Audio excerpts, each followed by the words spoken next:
Et si chaque déclaration contribuait à éviter le prochain accident grave? Un événement désirable, ce n'est pas une fatalité, c'est un signal. Et si on le déclare, on peut éviter qu'il revienne ou qu'il s'aggrave. Dans cette vidéo, nous allons parler de la première étape essentielle, la déclaration. Nous allons définir ce qu'est un événement désirable, comprendre pourquoi il faut le signaler et surtout, comment bien le faire. Pour commencer, posons les bases. C'est quoi un événement désirable? Un événement désirable, c'est un accident, un incident ou même un risque d'incident qui relève d'un dysfonctionnement dans l'organisation ou dans les pratiques. Il peut avoir ou non des conséquences pour l'usager, les professionnels ou la structure. En clair, un événement indésirable, c'est le signal d'un risque insuffisamment maîtrisé. Mais attention, déclarer un événement indésirable, ce n'est pas accuser quelqu'un, ce n'est pas de la délation, c'est une démarche constructive pour comprendre et améliorer. Je vais vous donner quelques exemples. Quand un repas est servi froid, c'est un événement indésirable. Quand vous donnez un traitement avec une erreur de dosage, c'est un événement indésirable. Quand un comportement inadapté, violence, maltraitance, propos déplacés se produit, c'est un événement indésirable. Vous voyez, ça peut aller du détail au problème plus sérieux. Et même si ça paraît banal à première vue, quand on le déclare, ça prend tout son sens. Alors pourquoi c'est si important de signaler? Parce que chaque déclaration compte. Et derrière, il y a 4 bonnes raisons. Premièrement, vous alertez la direction et agissez sur l'événement. Deuxièmement, vous prévenez sa répétition. Troisièmement, vous améliorez la qualité de vos accompagnements. Et enfin, vous impliquez tout le monde dans une culture de sécurité.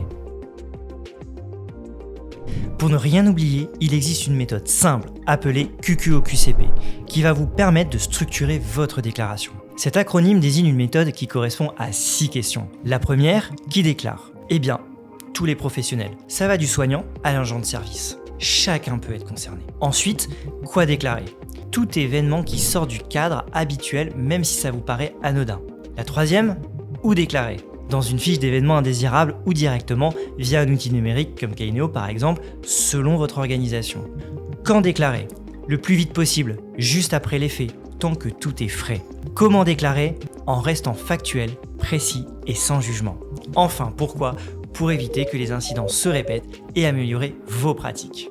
Une fois que vous avez la fiche papier ou numérique, il reste à bien la remplir. Parce que déclarer, ce n'est pas juste dire « il s'est passé quelque chose ». Il faut être précis et exhaustif.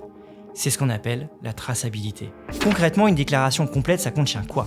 L'identité du déclarant, la nature de l'incident, date, heure, lieu de ce qui s'est passé, une description des faits, les conséquences immédiates, les mesures prises tout de suite, les personnes ou le matériel concerné, les personnes prévenues, et même une suggestion d'action si vous en avez une. Plus la fiche est claire et complète, plus elle sera utile pour comprendre ce qui s'est passé, alerter la direction et agir derrière. Et si vous n'avez pas encore d'outils numériques pour déclarer, découvrez dans la description de cette vidéo le lien de téléchargement vers un modèle de fiche d'événements indésirables.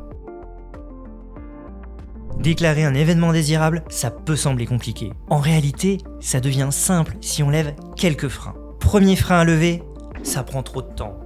Bon, une déclaration prend quelques minutes, mais avec une fiche claire ou un outil numérique, ça reste rapide. Et surtout, ces quelques minutes font gagner du temps ensuite pour éviter que le problème se répète. Deuxième frein, j'ai peur d'être jugé ou sanctionné. Non, la déclaration, ce n'est pas une sanction. La déclaration s'inscrit dans une culture non punitive. Ce n'est pas pour sanctionner, c'est pour sécuriser les usages et améliorer les pratiques. Troisième frein, je ne vois pas l'intérêt. Au contraire, chaque déclaration est une source d'apprentissage qui nourrit le retour d'expérience. C'est comme ça que les équipes progressent ensemble. Ces freins, vous pouvez les lever. Comment?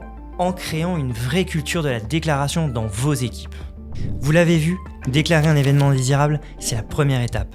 La base pour construire une vraie culture de sécurité dans votre structure. Mais la déclaration, ce n'est qu'un début. Et après, qu'est-ce qui se passe? C'est ce que nous verrons dans nos 2 prochains épisodes, la gestion des événements indésirables et l'analyse. Si cette vidéo vous a été utile, pensez à liker, à vous abonner à la chaîne et à partager vos expériences en commentaire. À très vite pour le prochain épisode.